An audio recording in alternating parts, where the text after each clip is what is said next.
जैकमाबाद का bureau chief Ghulam Hussain Jakhrani की report मुताबिक जैकमाबाद JUI जे सिले अमीर doctor H Ansari UC Randhawa जे मजलिस आमला जे इजलास में खिताब कंदे 27वीं आईनी तरमीम के इंसानी हकनि के खिलाफ करार ॾिनो आहे। हुन चयो त उन तरमीम सां मुल्क जे समूरनि सियासी पार्टियुनि खे एतमाद वठणु ज़रूरी आहे। हुन सिंधु दरिया मां 6 नवनि केनालनि कढण जे मंसूबे खे सिंध जे ज़रख़ेज़ ज़मीनुनि लाइ नुक़सानकार ॾींदे उन खे हिकु साज़िश करार ॾिनो ऐं चयो त उन खे कामयाब थियणु न ॾिबो। डॉक्टर अंसारी वधीक चयो त 28 नवंबर ते सखर में थींदड़ सिंध बाबुल इस्लाम कॉन्फ्रेंस तारीख़ी हूंदी जंहिंमें JUI जा कारकुन ऐं उहिदेदार ऐं लखें अवाम शिरकत कंदा। इजलास दौरान UC रंधावा जे 9 उहिदेदारनि जो ऐलान पिणु कयो वियो जिन में मौलाना ताज मोहम्मद खारानी, मौलाना अब्दुल कादिर बिरोही, मौलाना अब्दुल हक मोहम्मद खान बहरानी के सरपरस्त, अमीर करमुल्लाह खान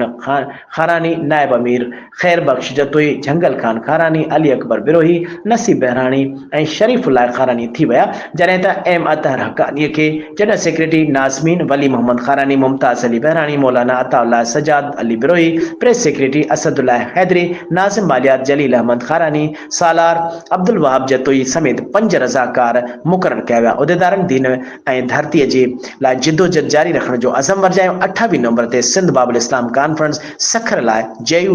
JUI सिटी तरफ़ां 3 गाॾियुनि जो काफ़िलो शिरकत करण जो फ़ैसिलो कयो वियो।